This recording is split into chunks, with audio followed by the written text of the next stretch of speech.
Hey everyone, I'm the Aussie IT contractor, and this time we're looking at negotiating a great daily rate or salary. Unless you frequently change jobs or have been contracting for a long time, negotiating a new salary or daily rate is probably not something you have to do very often and don't have a lot of experience with. So this time I'm going to try and give you the benefit of my experience and the tips and skills that I use when negotiating for a new role. There are, in my opinion, 3 schools to negotiating. Firstly, negotiation is war. You are there to destroy the enemy. You must dominate them, you must control them, you must be the alpha male, you must beat them into submission. The second is that winning is everything. You must use leverage, bullying tactics, resort to blackmail or bribery because there is only a winner and a loser. And the third is to treat negotiation as a poker game. The best outcome that you can achieve while playing within civilized rules. So you may see where I'm going with this. Your favourite TV or movie lawyer is negotiating in an adversarial manner.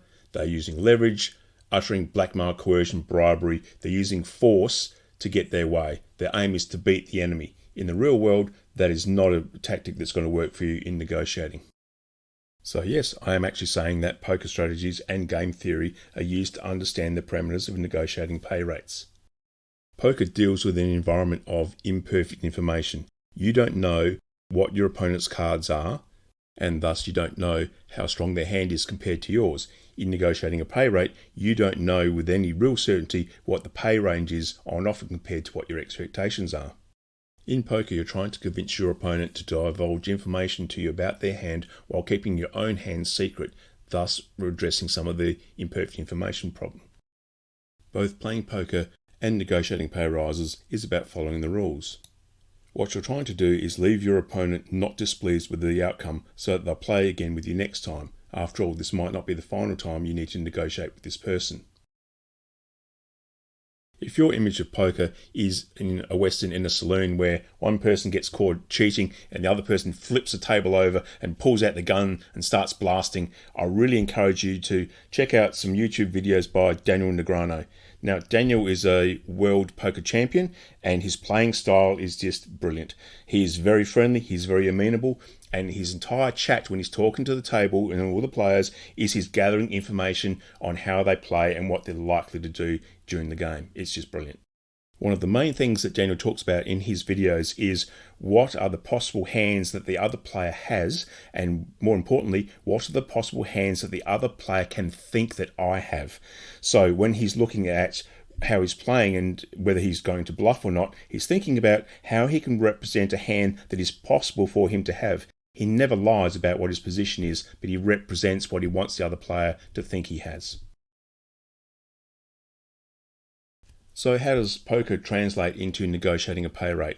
You want to address the information imbalance. First, you want to gather more information about what the job offer is likely to pay, and second, you want to minimize the amount of negative information that you're providing to that person. So you don't want to be talking about what your current salary or daily rate is, because that gives them information about where you're placed in the market and what you're likely to accept. You don't want to say things like, this is my dream job. That puts you in a poor position because now money isn't a driver, so they might not feel that they need to offer you as much as they possibly could. I have no other options. Again, you're in a poor position. If this is the only option that you have, you're not in a strong position to negotiate. And I don't know what this job pays means you're ignorant, you haven't done any research, and again, they're in a stronger negotiating position. The top tier poker players research their opponents. Have they played them before? Has someone else played them before? Are there videos available that show how their opposition plays? Also, they know that the player plays within the rules. They're going to bet at certain times. They're going to fold at certain times based on the cards, based on the play. They research how the game is played and they research what the opponent is likely to do. Even if they haven't played this person before, there is some boundaries around what a player will do, and that gives them some information on how they should play. In negotiating a pay rate, you need to research a few things around what does the company pay compared to other companies within that industry. So does that company pay well for the industry, at a medium average, or low for that industry? You should know that. Also, what are jobs that you are going for paying in general across your industry and across other industries? Are the rates going up? Are they stabilising? Are they coming down? But you should have a decent idea of what the range is that's available before you go in to talk about the rate that you want. In poker, you have to understand betting ranges. If you bet too little, then you don't get the value that you should get for the hand. And if you bet too high, you scare the opponent off and you don't get paid at all.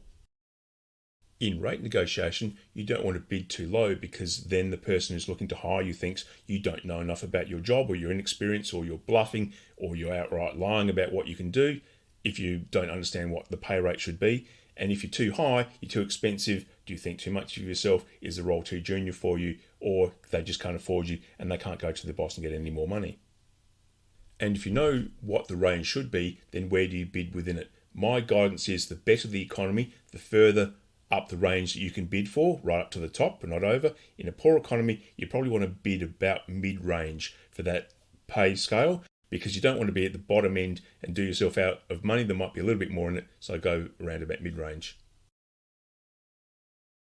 Now comes time to make the deal. In poker, you make your final bet and you see what your opponent does, and then you're going to turn your cards over. In negotiating, you've heard their offer, you've made a counter offer, they've come back with the final number. Now what do you do? The important thing is that you make a decision. When you've got that number, don't sleep on it. Don't say you'll come back. Don't try and play them off against someone else. Accept it or don't. Sometimes people want to threaten to walk away. That's a very dangerous thing to do. If you're going to threaten to walk away if you don't get the number, and you don't get the number, that's it. You've got to walk away. You can't come back and go, well, actually, now that you didn't accept my threat, can I take a lower number? They're not going to be happy to change it. And some final hard-earned advice: if you make a deal, stick to it. You've got a verbal agreement, you get the contract, sign it. There is no opportunity to go back and try and get a little bit more. Oh, is there more room in there? You're just going to piss them off. So if you make a deal, stick to the deal.